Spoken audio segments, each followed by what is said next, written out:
교재 8678페이지 보겠습니다.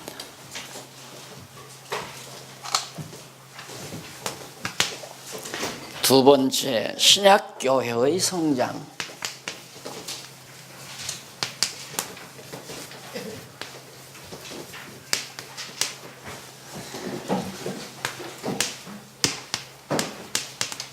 사 장 16절까지.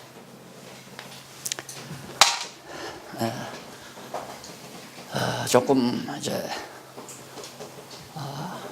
진도를 좀 아무래도 나가야 되잖아요. 근데 이게 교리 문제라 아무리 빨리 하려고 해도 좀 저도 진도가 안 나가네. 하여튼 좀 이렇게 좀 관심을 집중하셔서 이게 아주 교리 문제입니다.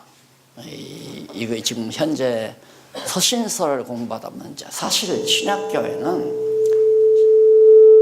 신약성경은 예수님의 생애, 그러니까 예수님 3년 동안에 생활하시면서 제자들에게 가르치고 또 비유를 들고 여러 가지 교훈 내용 이런 내용들이 이제 복음서에 정리가 되고요. 그 다음은 사실상 사도들이 사도행전도 기록했지만 사도 바울이 지금 거의 기독교 우리 신약시대 교리를 완성해 놓았다고 해도 과언이 아니죠. 그 뒤에 좀 이제 몇 가지 다른 사도들이 기록한 내용들이 좀 있긴 하지만 지금부터 공부가 상당히 이제 좀 교리적인 깊이가 있는 내용들입니다. 그래서 지난 시간에 우리가 가장 지금 중요한 것이 뭐냐면 교회관의 문제였어요. 우리가 500여 년 전에 종교개혁 그 자체도 교회관 때문에 일어난 거고요. 물론 교리 문제도 있지만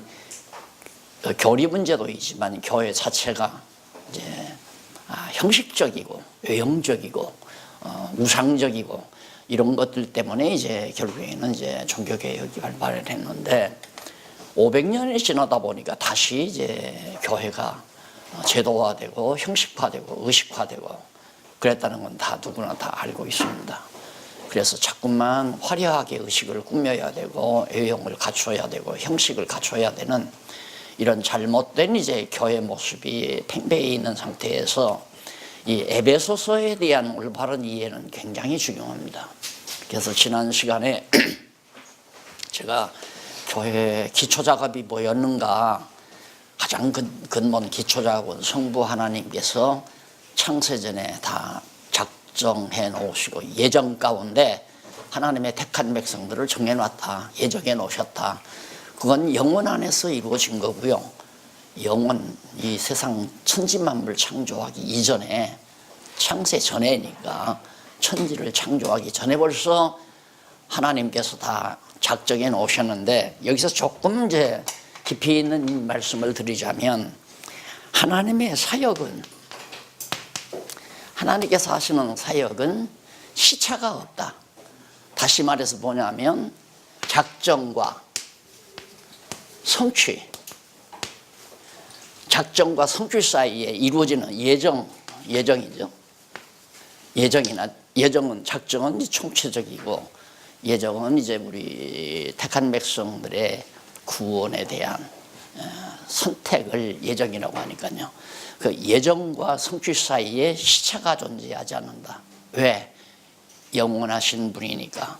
그 영원하다고 하는 말은 알파와 오메가라는 말이거든요. 처음과 나중이고, 그러니까 시작이 끝이라는 얘기고, 알파가 오메가라는 말이고, 시차가 없다는 얘기예요. 그러니까 이미 창세 전에 이제 하나님께서 다 당신의 택한 백성들을 다 준비해 놓으셨다. 이렇게 보아야 하나님을 올바로 이해하는 거죠. 이게 이제 교회의 기초입니다. 우리 지상에 세워지는 교회에 대한 기본 기초가 바로 하나님의 작정대로, 하나님의 예정대로 이루어 놓으신 그런 상태에서 이제 예수 그리스도를 통하여 구속해 주시고 성령을 통하여 이제 인을 쳐서 확실하게 불변하게 하나님의 택한 백성들을 확정하신 거죠. 그 확정된 자들을 이제 구체적으로 교회로 세워가는 방법이 중생시키는 거죠. 자, 우리가 다 이 땅 위에 이제 죄된 몸으로 우리 아담 할아버지 덕분에 이 고난 많은 세상에 이 더러운 육체를 입고 우리가 나온 거 아니에요. 육체의 소욕을 우리가 간직하고 지금 살아가는데 이 속에서 이제 생명의 씨앗을 하나님의 말씀의 씨를 불어넣어서 우리로 하여금 거듭나고 중생의 죽은 영이 다시 살아나도록, 다시 말해서 썩은 두엄더미 안에 씨앗을 뿌려가지고 그 씨앗이 음이 터서 썩은 두엄더미를 거름 삼아 이제 새로운 나무나 과일 나무나 배추 포기로 이렇게 나보듯이 부패하고 썩어진 우리 육체 안에서 하나님께서 생명의 씨를 떨어뜨려 가지고 중생시키다 이 말입니다. 그러니까 우리가 장로교 그 교리 처음에 인간론도를 보면 바로 우리가 구원론에 보면 하나님께서 부르지 않아요. 부르는 것과 중생시키는 것은 동시입니다. 부르는 것과 중생시키는 것. 그러니까 나사로야 나오너라 할 때 벌써 나사로가 일어나 나오는 것처럼 우리 죽은 영혼들이 썩은 두엄더미 안에서 이 육체 안에서 잠자고 있다가 다 죽어 있다가 하나님의 소명을 듣고 바로 살아나는 거죠. 그래서 부르심, 소명, 중생 이렇게 나오잖아요. 그러니까 우리 신앙의 선배들이 참 잘 봤어요. 성경이 그러니까 또 볼 수밖에 없죠. 그래서 중생시켜가지고 결국 교회로 세워지는 것이다. 그러니까 우리가 지상교회에서 세워서 사람을 불러내가지고 목사님이 중생시키거나 교황이 중생시키는 게 아니라 이미 그건 하나님의 작업이에요. 성령의 역사예요. 성령께서 이미 불러가지고 중생시키면 중생한 자가 바로 하나님의 말씀이 그리워서 나오게 된다 이 말이에요. 그러니까 그런 예들이 많죠. 실제적으로도 종소리 듣고 교회를 나왔다 한다거나 어떤 사람은 빠져 죽으려고 탁 하는데 막 그냥 마음으로 저 멀리에서 종소리가 땡그랑 종소리 듣고 죽음을 포기하고 교회를 나와서 장로가 되고 또 그렇게 해서 목사가 된 분들, 그게 뭐냐면 영혼이 중생했기 때문에 말씀이 그리운 거예요. 하나님 말씀이. 그러니까 그런 자들이 지금 많이 있을 수 있단 말입니다. 시장에도 있을 수 있고 동네에도 있을 수 있고 그런 자들에게 이제 하나님께서 예를 들어서 찾아가기도 하고 찾아오기도 하고. 바울이 로마를 향해서 갔거든요. 간 것은 로마까지는 바울이 갔지만 가서 셋집이 안 줬으니까 믿기로 작정된 자들이 다 와서 듣고 믿었다고 그러잖아요. 이제 그 과정이 우리들이 정확하게 내가 영혼을 구원해서 살리는 것이 아니라 성령께서 하시는 일에 내가 쓰임 받는 것이다 라고 정확하게 정리를 하시면 갈등이 없습니다. 그게 제대로 된 거고요. 그렇게 해서 이제 교회를 세우는 거거든요.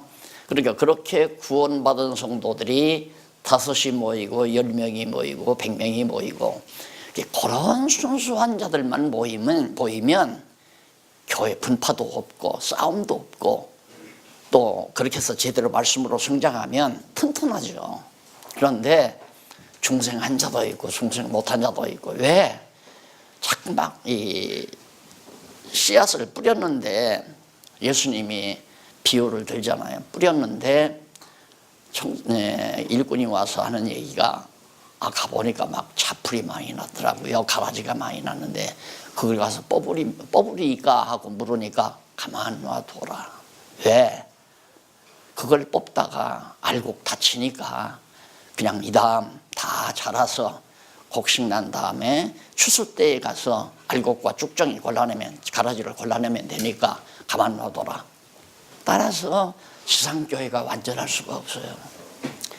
완전할 수가 없는 것이 가라지하고 알곡하고 섞어져 있으니까.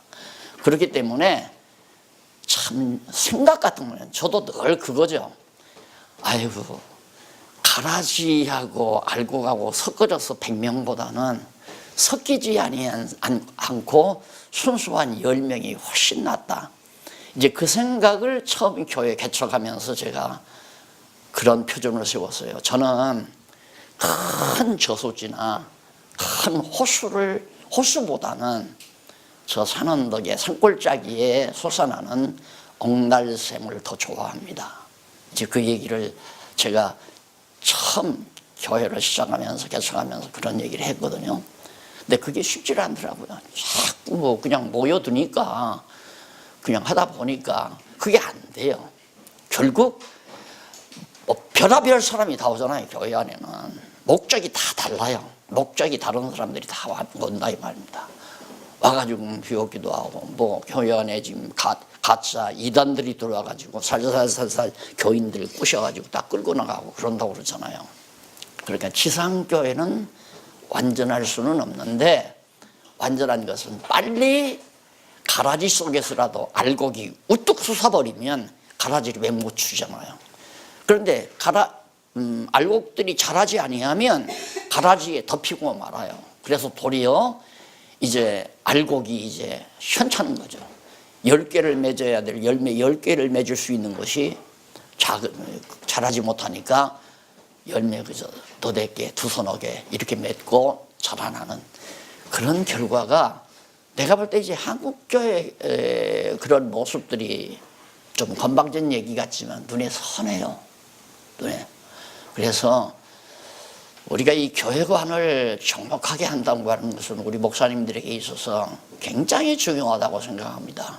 그래서 어떤 자가 정말 순수한 알곡이냐, 간단해요. 분별력은 하나님의 말씀을 사모하는 자, 진리를 사모하는 자, 성경을 정말 좀 알고 싶어하는 자, 그게 벌써 알곡이에요. 거듭나고 중생하지 아니한 자는 하나님 말씀에 관심이 없어요. 성경 공부하다면 잠아요. 잠을 잔단 말입니다. 하나님 말씀이 자꾸만 맛이 있고 그것이 내 영혼의 양식이 돼야 내가 속사람이 자라나잖아요. 거듭나고 중생한 속사람이. 그런데 성경 공부한다면 이제 잠을 슬슬 오고 졸고 그러니까 목사님들은 하는 수 없이 그 사람들의 눈을 띄우기 위해서는 재미있는 농담도 해야 되고 재미있는 예화도 들어야 되고 부자 된다고 하는 돈 버는 방법도 좀 얘기를 해야 되고, 그러면 막 눈이 번쩍번쩍 반딱반딱 한단 말입니다. 거기에 썩는 거예요. 거기에. 그래서 정말 하나님 말씀을 사모하는 영혼들을 만난다는 건 내 마음대로 안 되거든요. 지난번 말씀드렸나요? 아르헨티나에서 어느 사업가 하나가, 처녀 사업가 하나가 쫓아왔어요. 거기에서 이제 예를 들면 이제 유튜브에서 들었대요. 강의를 듣고, 와, 정말 이 말씀. 그러면서 와가지고 막 총서 전지를 다 가지고 가면서 올 연말에 막 집중교육을 받을 수 있느냐, 자기가 오겠다. 그래서 오라고 지금 연락을 했다고 그래요. 자, 그러니까 그렇게 말씀을 사모하는 사람들을 목사님들이 만난다는 것은 참 목사님들로는 행복한 거죠. 그런 사람들은 한 3년, 넉넉 잡아 3년 내지 한 5년만 딱 말씀으로 길러놓으면 그냥 자기 동력자가 돼요. 자기와 합력해서 일하는 동력자가. 그럼 예를 들어서, 쉽게 예를 들어서 사업가가 하나 말씀을 듣고 동력자가 됐다 그러면, 목사님, 돈 걱정하지 말고 하고 싶은 대로 하십시오. 내 재산 다 주께서 복음을 위해서 쓰려고 주신 거니까 목사님 열심히, 목사님은 말씀 연구해서 가르치고 저는 열심히 사업하렵니다. 그게 동력자인 거죠. 그런 동력자, 솔직히 10몇 명만 있으면 부러울 거 하나도 없죠. 10명은 아니라도 혼자라도 돼, 한 사람이라도. 그런 동력자 한 사람이라도. 자, 그래서 성경이 무엇인가를, 교회가 무엇인가를 정확하게 목사님들이 성경에 의해서 파악하고 산다는 것은 교회를 교회답게 만드는 가장 중요한 핵심이 됩니다. 그래서 이제 참 중생시켜가지고 교인을 만들고, 누가? 성령께서. 그 다음 이방인들, 과거에는 유대인들 뿐이었지만 이방인들을 통해서 교회를 세운다. 그러니까 이 말은 뭐냐면 이제 유대인의 시대는 끝났다. 청감나무는 잘라버리고 돌감나무 갖다가 접붙여서 이제 열매 맺게 하겠다, 그 말이에요. 우리가 중생한 영혼들을 불러서 세우는데 그게 누구냐면 이방인들이라 이 말입니다. 그리고 이방교회가 서진 거 아니에요? 예, 바울이 정확하게 교회를 본 거예요. 앞으로는 교회가 이방교회, 이방인들을 중심으로 해서 교회가 세워진다는 사실을. 그게 이제 지난번 2장까지 공부한 내용입니다. 오늘 3장부터 자, 교회를 어떻게 성장시키는가?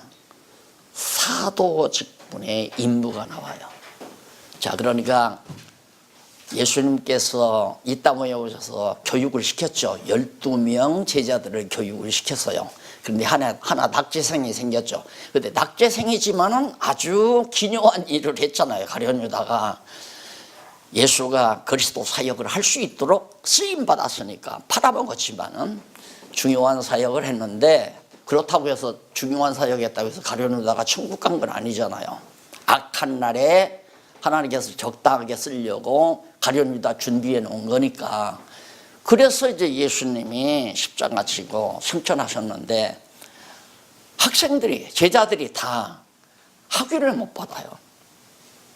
예수님이 가르친 걸 못 알아듣는단 말입니다. 그래서 정말 가셔서 성령 보내가지고 정말 예수님의 제자들에게 진짜 학위를 주죠.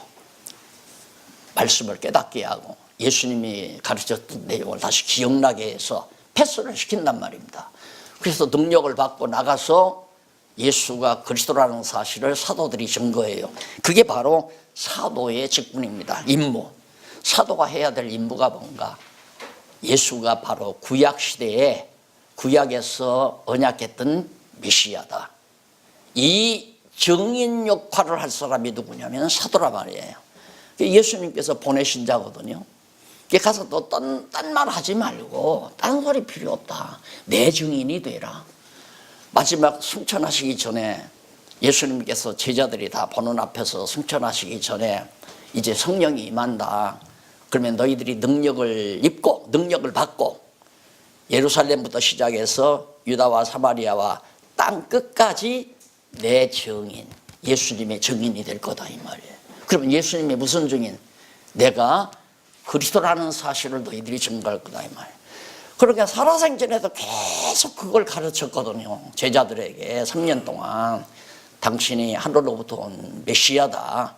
내가 하나님의 아들이다. 내가 구속주다. 이거 그리스도라는 사실을 계속 가르쳤는데 제자들이 그걸 못 깨달은 거예요.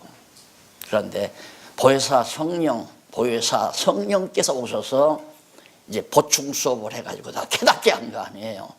깨달아가지고 예수님께서 이제 승천하시기 전에 아직 성령이 임하기 전이죠. 그렇게 된다고 예언을 하잖아요. 땅끝까지 이르되 너희들이 이제 패스할 것이다. 내 제자로서 사도로서 이제 패스한다. 왜? 성령이 오시면 능력을 입혀서 너희들과 하여금 깨닫게 해가지고 이제 정말 내 증인, 예수가 그리스도라는 확실한 증인 노릇을 너희들이 할 거다. 자, 여기에서 이제 뭐냐면 사도라는 존재도 예수가 그리스도라는 것이 증거 내용의 핵심이에요. 그런데 그걸 솔직한 우리 다 목사님들 모이셨지만은 그냥 예수 믿으라고는 말했지만 확실한 증거가 아니죠. 예수를 어떻게 믿어요? 그러면 대답이 그럽니다. 주일날 나와. 주일날 교회당 나와. 그게 나와가지고 그러면 어떻게 해야 돼요? 기도해, 찬송하고 예배에 빠지지 말고 나와. 그 다음 또 어떻게 해야 돼요? 연보도 내야지. 그리고 이제 연보 내고 주일날 나오고, 그게 예수 믿는 거라. 그게 사실상 얼마나 지루하겠어요, 일반 성도들로서는. 그런데 갑자기 한쪽에서 막 그냥 병자가 낫는다, 암이 낫는다, 성령이 임했다 난리를 치니까 글로로 다 우우 하고 다 빠져나간 거 아니에요. 자, 이렇게 허접하게 한국교회가 그동안 100여 년 역사를 살아온 거란 말입니다. 그래서 우리 한국교회가 핵심적으로 빠진 게 뭐냐면, 예수가 그리스도라는 사실을 확실하게 성도들에게 심어주지 못했다는 거. 예수가 그리스도라고 그걸 증거하려면 베드로의 설교가 바로 그거 아니에요.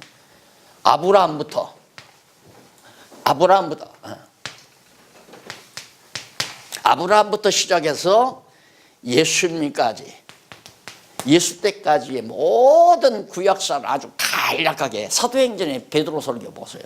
이걸 딱 정리해 놓고 봐라.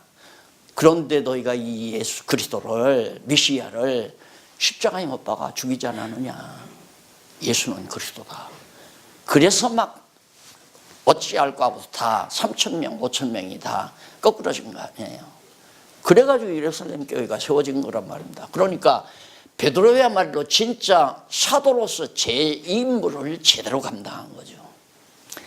자, 이게 이제 핵심인데, 이걸 놓치고 그냥 예수 믿어라. 어떻게? 천국 가려면 예수 믿어라, 그거예요. 예수 천당, 예수 천당. 이게 목사님들, 우리 한국교회 지도자들에게 그냥 머리에 꽉 박인 거예요. 그냥 무조건 예수 믿어라. 예수 믿는 게 뭐예요? 교회 나와. 교회 나와서 어떻게? 목사님 말씀 잘 들어. 하라는 대로 잘하고, 순종 잘하고, 기도 많이 하고, 전도 많이 하고. 그런 게 예수 믿는 거라고 딱 얘기를 해버리니까 허접하잖아요. 그러니 요즘처럼 정말 영악한 시대에 누가 그 말에 천국 가봤어? 예수 믿고 천국 가는, 천국 가봤냐 이거예요. 그러니까 나는 오죽하면, 지난번에도 말씀드렸지만, 대치동네 제가 교회 있을 때 아이들에게 교회 나가자고 그러니까 나는 안 나가. 왜? 천국보다 우리 집이 좋아. 그 얘기한다고 와서 교회학교 선생님이 얘기를 하더라고요. 깜짝 놀라가지고, 맞아. 예수 믿고 천국 가라고만 자꾸 얘기하니까 나는 천국 안 가겠다 이거예요. 천국보다 우리 집이 더 좋은데 뭐 때문에 천국 가냐 이거죠. 그저께 우리 외손녀 놈이 약간 좀 컸어요. 아마 사춘기니 뭔지. 편지를 썼더라고요. 지 엄마 아빠한테. 편지를 이제 카톡에다 썼는데, 이거 보니까 엄마 아빠, 나는 행복해요. 지가 좀 좀 삐졌던가 봐요, 엄마 아빠한테. 그러니까 말하기 위해서 편지를 썼는데, 나는 엄마도 있고 아빠도 있고 이모도 있고 할머니도 있고 할아버지도 있고 나는 정말 행복해요. 그러면서 이제 딱 얘기를 하더라고요. 근데 제일 위에다가 하나님이 있어야 하는데 우리 집은 하나님도 믿고 이게 빠졌어요. 그래서 언젠가 지금 그 얘기를 해주려고 그러거든요. 이놈들이 애기를 잘못 키웠구나 이 생각이 지금 들어가요. 자, 정말 아이들이 그렇게 생각하는 정도라면 요즘 돈독 오른 현대인들은 더 말할 것도 없죠. 현대인들 다 돈독 올라잖아요. 대통령으로부터 시작해서 무조건 높은 자리에 앉으면 걸어 모으려고 하는 시대니까. 그런데 예수 믿어야 잘 먹고 잘 산다니까 누가 믿어요 그걸. 이렇게 확고부동한 성경 진리를 아무리 콘크리트처럼 아주 굳어진 머리박이라 두뇌를 할지라도 택한 백성 같으면 이 진리를 듣고 맞구나. 정말 예수를 그리스도로 믿어야 되겠구나 하는 생각을 안 한다면 아둔한 사람이에요. 물론 불택자는 더 기대는 안 하는 거지만 택한 백성은 이 예수가 그리스도라는 말 듣고 어떻게 예수를 안 믿어요? 예수를 그리스도로. 이걸 빠뜨렸다는 것이 정말 아쉽죠. 100년이 넘도록 한국교회가 이 핵심을 빠뜨렸다는 것이. 그래서 이 핵심을 다시 찾자. 그게 지금 제가 바라는 우리 목사님들에 대한 정말 간절한 부탁이 다른 거 아니고, 내가 이렇게 이른 아침부터 나와서 목사님들하고 시간을 보내는 것도 이렇게 너무 분명하고 확실한 진리를 나 혼자 간직할 수는 없잖아요. 사도의 임무가 그러는데 우리 전도자의 임무는 더 말할 거 없지 않습니까? 이게 교회 가장 최초의 일꾼이 사도인데, 예수님 가시고 나서 첫 번째 성령이 와서 깨닫게 해서 세상으로 파송한 것이 사도인데, 그 사도가 하는 일이, 예수는 구약이 언약한, 구약에서 여호와 하나님께서 언약하신 메시아 그리스도다. 이게 핵심이란 말이야. 이것 가서 증거해라. 어떻게?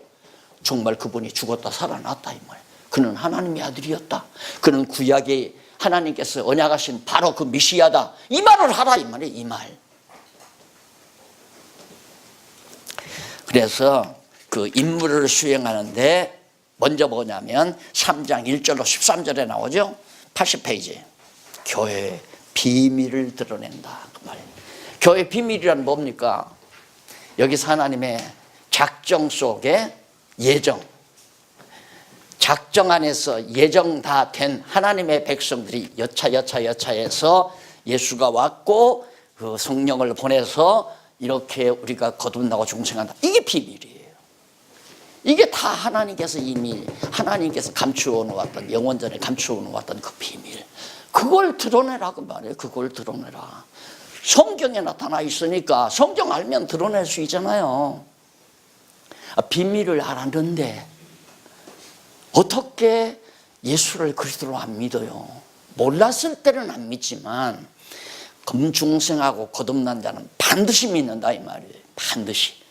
그래서 전도란 그렇습니다. 내가 하는 게 아니라, 오늘 우리 박 목사님 그 팜플렛 읽어봤는데 거기도 이제 그 말씀이 나오더라고요. 전도는 내가 하는 것이 아니라 성령께서 나를 보내는 거다.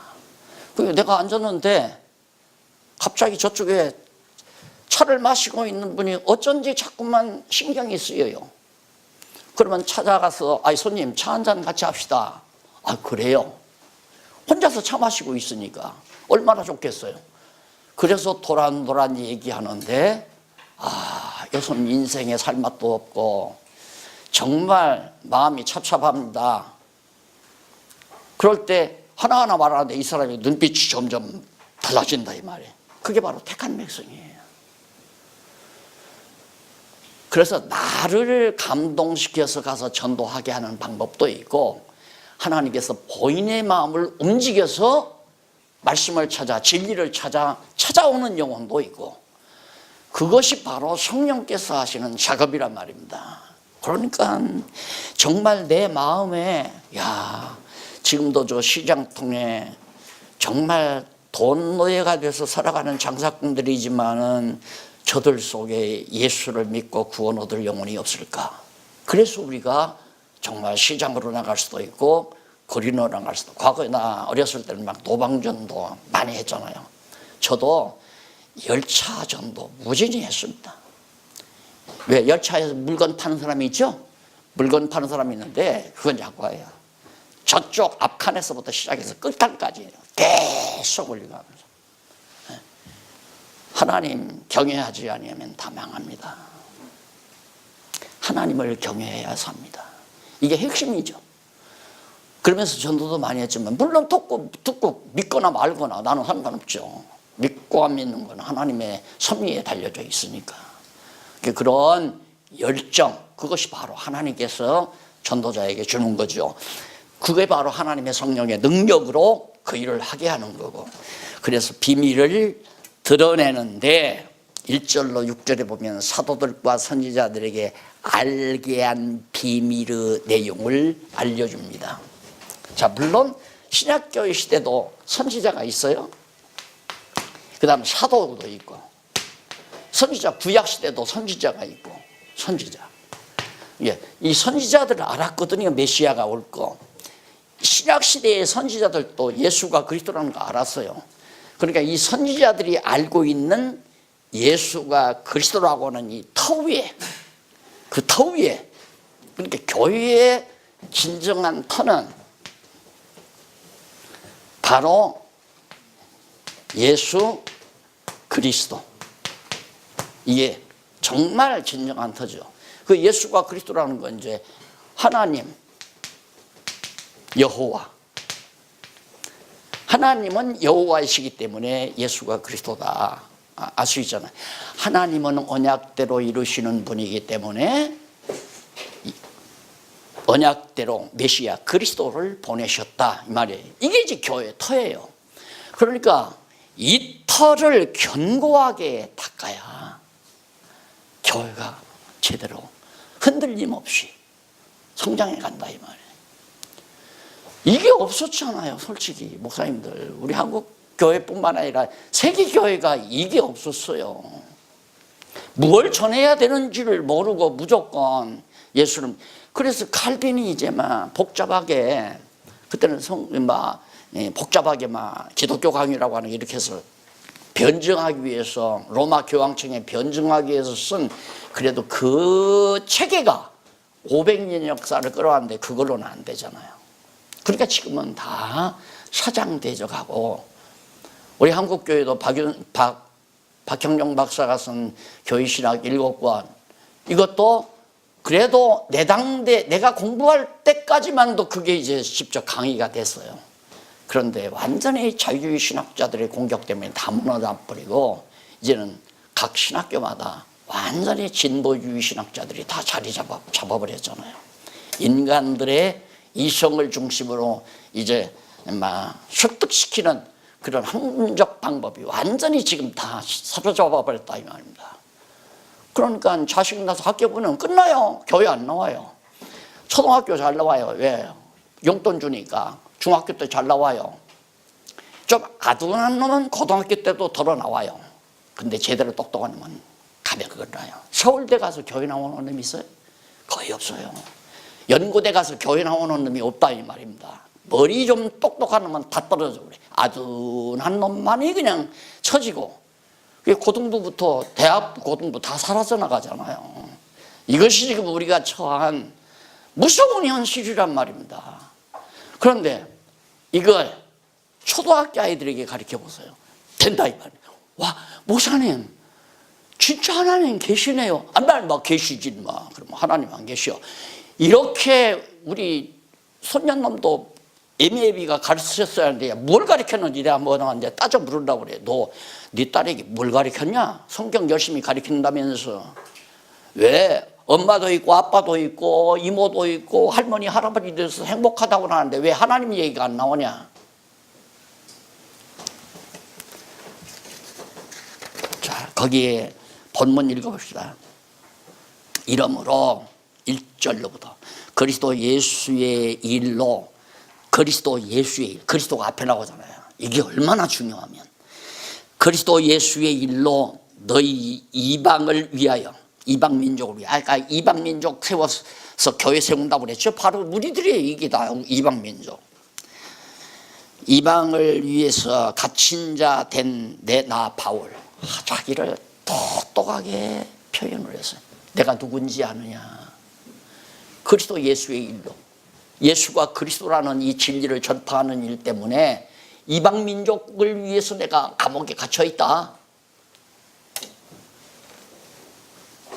너희를 위하여 내게 주신 하나님의 그 은혜의 경륜, 그렇게 나는 살도록 하나님께서 은혜의 경륜을 정해놓으셨다. 경륜이라고 하는 것은 하나님의 섭리 원리예요. 그게 도리라고 그러죠. 국어사전적으로는 그걸 도리라고 하지만, 하나님 섭리 원리를 경륜이라고 하고, 그 경륜 따라 실제로 역사를 펴는 것을 섭리라고 말해요. 이게 경륜과 섭리가 다르죠. 경륜은 원리고, 그 다음 섭리는 방법이고, 해 나가시는 구체적인 방법을 섭리라고 하고, 그래서 이 경륜 따라서 자기가 은혜의 경륜 따라서 너희가 들었을 터이라, 하나님이 이미 다 창세전에 정해놓은 경륜 따라서 너희가 예수가 그리스도라는 거 들었지 않느냐. 에베소 교회 성도들에게 하는 얘기거든요. 그러면서 곧 계시로 내게 비밀을 알게 하시는 것은 내가 이미 대강 기록함과 같으니. 그러니까 대강 다 기록해놨다. 원리적인 뼈대는 사도 바울이 다 기록해놨다. 어떻게? 계시로. 하나님께서 나에게 주신 계시에 의해서 교회가 무엇인지에 대한 진리를 대강 내가 다 기록해놨다. 그 읽으면 깨닫는다 이 말입니다. 그런데 우리들은 선입견이라고 하는 안경 때문에 성경을 성경대로 못 본 거예요. 읽기만 하지 그 성경 내용의 깊이가 무엇인지를 우리가 모르고 살았으니까. 그래서 할 수 있으리, 기록함과 같이 이것을 읽으면 그리스도의 비밀을 내가 깨달은 것을 알 수 있으리라. 내 사도 바울, 내가 정말 하나님의 비밀, 그리스도의 비밀을 다 창세전에 다 예비해 놓으신 예수를, 그리스도를 이렇게 보내신 사실을 내가 깨달았다는 사실을 너희들이 알 거 아니냐. 지금 우리는 지금 그 비밀을 지금 다 지금 창세기부터 정리하고 나왔잖아요. 예? 그 비밀을. 그러니까 창세기부터 지금 2년 동안 지금 새 학기째 지금 3년째 시작이 됐는데 앞에서 구약 다 공부하고 신약 마태복음 구약을 다 한 거 아니면 역사서 공부하고 지금 마태복음 구약의 언약대로 예수가 그리스도로 오셨다고 하는 복음서까지 요한복음까지 공부하고 그다음 그 양육하는 갈라디아서까지 공부하고 지금 이번 학기 에베소서부터 양육해서 자라게 하시는 교회를 어떻게 하나님이 성장시켜 가시는가 그 진리를 우리가 지금 배워나가는 거거든요. 비밀 지금 우리들이 다 알잖아요. 그러면 목사님들이 지금 야 맞다 저게 복음의 비밀이로구나. 아마 공감 안 하시는 분 공감 안 하셨으면 지금 안 오시죠. 누가 그래요? 목사님 그 목사님들 잘 나와요 그래. 그럼 나오시지 안 나와요. 그러니까 대단하십니다. 뭐가요? 목사님들 그렇게 안 나와요. 성경 가르치면 목사님들 안 나와요. 그냥 교회 교회 부흥 비결 뭐 이런 거, 축복 받는 비결, 리더십, 뭐 설득하는 뭐 방법, 뭐 이런 거 공부한다면 한동안 나오지만 안 나온다고 그래요. 근데 나는 아니에요. 나는 내가 잘나서 나오는 게 아니라 그냥 성경같이 연구하니까 그냥 꾸준히 나오시는 분들은 나오시더라고요. 내가 그리고 얘기했거든요. 그러니까 나오시는 분들은 정말 저게 감추어진 하나님의 비밀이었구나 하는 걸 공감 안 하시는 분이 없을 거예요. 다 공감하죠. 공감하니까 지금 나오시는 거고. 자, 그러면 그 다음 보세요. 5절에 보면 이제 그의 거룩한 사도들과 선지자들에게 어떻게 성령으로 나타내신 것 같이 이미 사도들과 선지자들에게 성령이 와서 이 사도들과 선지자들에게 이미 나타냈다 이거예요. 그런 것처럼 다른 세대에 이제 오고 오는 세대죠. 그 이후의 세대, 다른 세대에서는 사람의 아들들에게 알게 하지 않으셨으니 지금까지 사도 바울 있을 때까지만 사도와 사도들에게 알게 했지만 과거의 구약 시대에도 안 알렸고 오는 세대에도 아직은 안 왔으니까 알리지 못했을 거 아니에요. 그러니까 이때 성령이 오셔서 완전히 비밀이 다 공개돼 버린 거죠. 영원전 하나님 안에서 감추었던 그 비밀이 다 공개됐다 이 말입니다. 그리스도가 오심으로. 자, 이래서 왜냐하면 그러면 그 이유가 뭐냐? 그 이유는 이방인들이 복음으로 말미암아 그리스도 예수 안에서 함께 후사가 되고, 함께란 말은 구약시대 성도들과 함께 후사가 되고 함께 지체가 되고 예수의 지체가 되고 함께 약속에 참여하는 자가 됨이라. 왜 이제야 나타냈는가? 여기에 비밀이 왜 나타냈는가? 나타낸 이유는 유대인과 이방인이 함께 이제 하나님의 아들이 되고 후사가 되고 함께 정말 마지막에 약속이란 말은 예수 그리스도가 예수를 보내실 것에 대한 약속, 언약이 있잖아요. 이 언약에 참여시키려고 이 세대에 다 드러내셨다. 그러니까 이제는 이게 바로 교회예요. 드러내셨으니까 이걸 드러내야 교회가 된다 이 말이에요. 올바른 교회가. 자, 이래서 자, 그 다음에 이제 넘어가 보면 7절로 8절 일꾼된 목적과 방법, 은혜를 준 목적에 대해서 자, 일꾼된 사도 바울을 사도로 세운 목적이 뭔가, 그리고 어떻게 방법을 가지고 역사하시는가, 그리고 은혜를 왜 줬는가, 그거에 대해서 설명한다 이 말입니다. 간단하게 읽고 지나가십시다. 이 복음을 위하여, 이게 목적이에요. 예수가 그리스도라고 하는 이 복음, 이 하나님 감추었던 이 비밀을 전파케 하려고 자기가 사도로 부름을 받았다. 그러면 사도도 목적이 예수가 그리스도임을 증거하기 위해서 하나님께서 불렀다면 목사는, 장로는, 집사는 더 말할 것도 없잖아요. 목적이 명확하잖아요. 예수가 그리스도라고 전해라. 이것 때문에 자기는 사도가 됐다. 이 목적 때문에. 자, 그러면서 그걸 위하여 그의 능력이 역사하시는 대로, 이게 방법이에요. 그러면 내가 이 목적을 어떻게 달성하는가? 내 열정과 내 의지로 하는 게 아니다. 뭐냐? 그의 능력, 하나님의 능력, 성령의 능력으로, 능력이 역사하시는 데 따라서 바로 내가 임무를 수행한다. 그래서 목적과 방법이 거기 나왔고요. 그 다음, 내게 주신 하나님의 은혜의 선물 따라. 자, 하나님이 은혜의 선물, 은혜 거저주죠. 공짜로. 목사가 된 것도, 전도사가 된 것도, 장로, 집사, 권사가 된 것도 다 은혜로 된 거예요. 거저 공짜로 다 은혜로. 그런데 이게 은혜로 되는 게 아니라, 뭐 다 그런 건 아니지만 잘못된 교회에서는 다 성직 매매 하잖아요. 장로는 최하 5천만 원. 최하 5천만 원이에요. 정말 큰 교회에서는. 목사님들은 뭐 사실상 뭐 7년 공부해야 되고 다 따지면 억 단위가 넘어요. 그래야 목사 직분을 딴다 이 말입니다. 은혜는 무슨 은혜예요? 이러한 문제가. 자, 그래서 제가 이걸 철저히 알았기 때문에 아니다. 나도 은혜로 받았으니까 은혜로 받게 해야 한다. 그래서 돈과 관계없이. 지난번에 어떤 목사님이 제안했다고 그래요.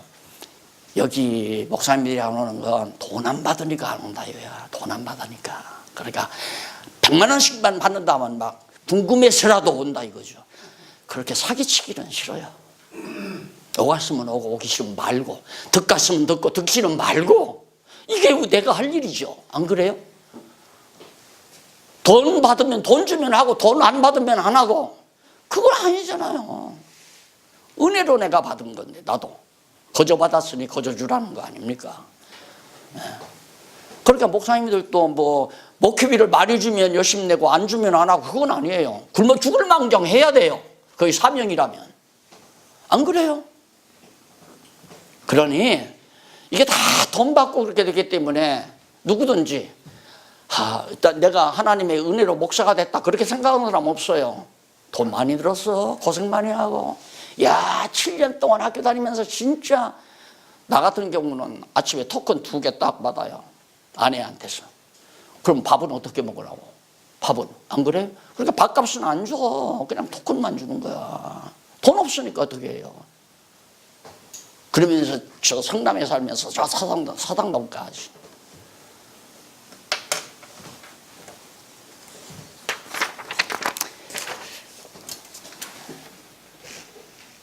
나에게 이 은혜를 주신 것은 증명할 수 없는 그리스도의 풍성을 이방인에게 전하게 하시고, 목적이 있어요.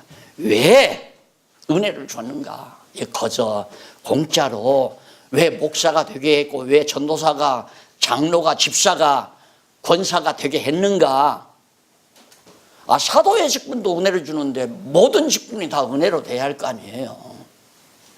그런데 그렇게 은혜로 주신 목적이 뭐냐면 그리스도 전하라고. 그러니까 다른 거 없어요. 모든 교회, 모든 동역자들이, 모든 성도들이 오직 예수를 그리스도로 전하는 일에 총 집중을 해야 돼요. 총 집중. 그 일에 합력. 내가 그냥 늘 합력.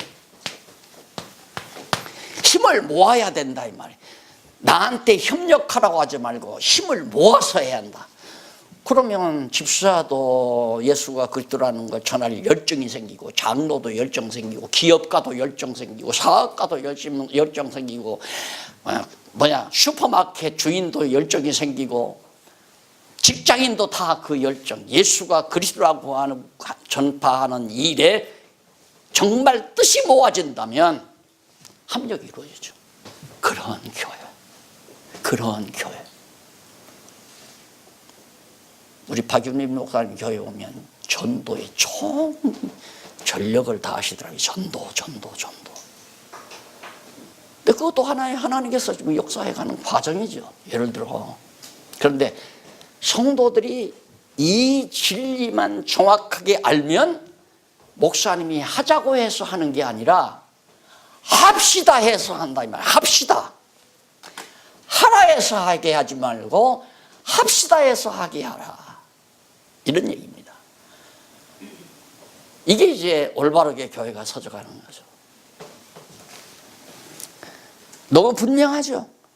이방인에게 전파하게 하려고 은혜를 주었다. 복음 전하라고. 그리고 또 있어요. 9번째 9절에 영원부터 만물을 창조하신 하나님 속에 감추었던 이 비밀, 여기에 감추었던 이 감추었던 비밀의 경륜이 어떠한 것을 드러내게 하려고. 그러니까 이거 안 가르치면 안 된다 이 말이야. 이거 드러내야지. 이 일을 위해서. 하도 답답한다고 이게 막 끓어오르니까 지난번에 기독교 여성회관에서 예산 1,000여만 원이 넘는 예산을 투자해가지고 이걸 전하기 위해서, 이거 하나 전하기 위해서. 목적은 하나도 없어요. 오직 이거 전하려고. 예수가 그리스도라는 사실을 전하려고.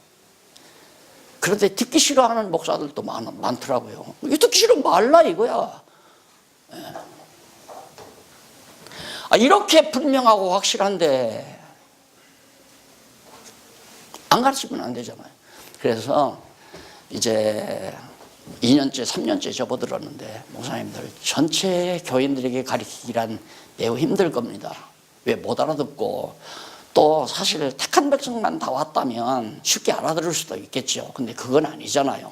그럼 큰 파문이 일을 수 있으니까 그래도 5년 내지 10년 이상 교회에 적을 두고 계속 목사님의 가르침을 따라왔다면 그분들에게는 이제 공개를 해야죠.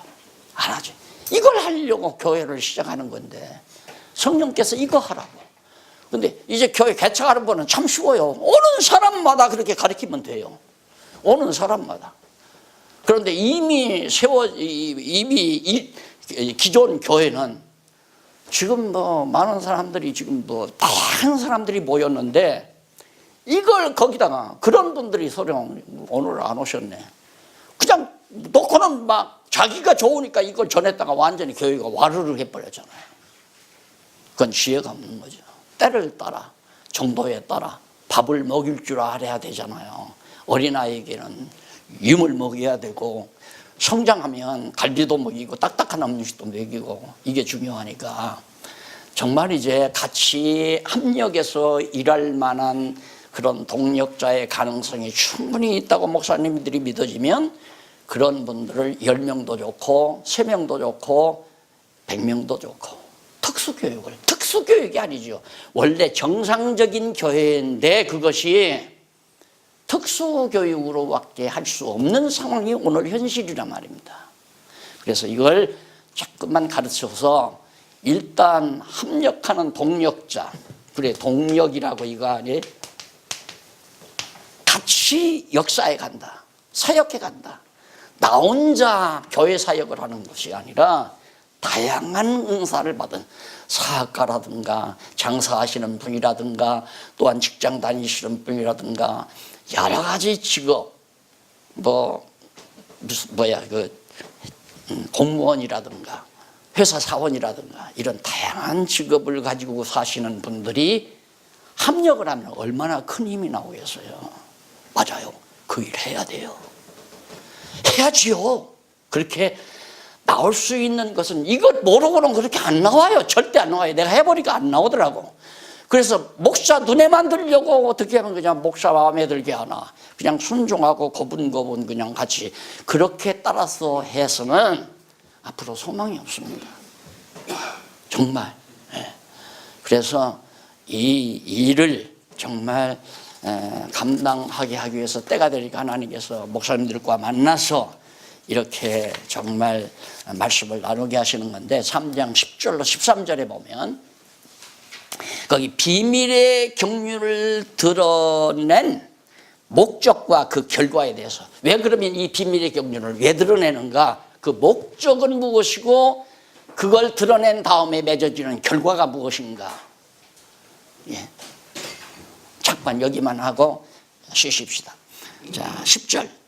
이는 왜 그렇게 비밀의 경륜을 드러내게 하시는가. 그 목적은, 이는, 그 이유는 이제 교회로 말미암아 하늘에서 정사와 권세들에게 하나님의 각종 지혜를 알게 하려 함이니. 그래, 하늘에서 정사와 권세들에게 하나님의 각종 지혜를 알게 함이니. 지혜라는 게 바로 이거 하나님의 영원한 작정하신 비밀이죠.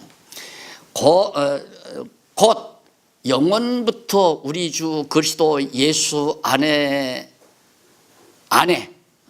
안에서 예정하신 뜻대로, 다 예정하신 뜻, 내 뜻이 아니에요. 하나님이 작정해 놓으신 뜻대로 하신 것이라. 그러니까 결국 목적은 뭐냐면 하늘에서 정사와 권세들에게 하나님의 각종 지혜를 알게 하려 함이니. 그러니까 하나님의 비밀을 깨닫게 하려고 결국은 하나님께서 비밀을 드러낸 것이다. 그것이 뭐냐면 곧 영원부터 우리 주 예수 그리스도 안에서 예정하신 뜻대로 다 한 것이다. 12절. 우리가 그 안에서 그를 믿음으로, 그 하나님의 경륜 안에서 우리가 예수 그리스도를 믿음으로 말미암아 담대함과 하나님께 당당히 나아감을 얻느니라. 하나님께 직접 당당하게 이제 깨달았으니까, 비밀을 깨달으니까 하나님께 두려움 없이 당당하게 나갈 수 있게 됐다. 이것이 이제 결과입니다. 나갈 수 있게 됐는데 얻느니라. 13절. 그러므로 너희에게 구하노니 너희를 위한 나의 여러 환난에 대하여 낙심치 말라. 이는 너희의 영광이니라. 내가 지금 감옥에 갇혔다고 낙심하고 절망하고 그러지 말라. 당당하게 우리 하나님 앞에서 정말 나아갈 수 있는 힘을 우리가 공급받은 것이다. 잠깐 차 한잔 드시고요, 교회의 성장에 대한 간구 내용을 살펴보도록 하겠습니다.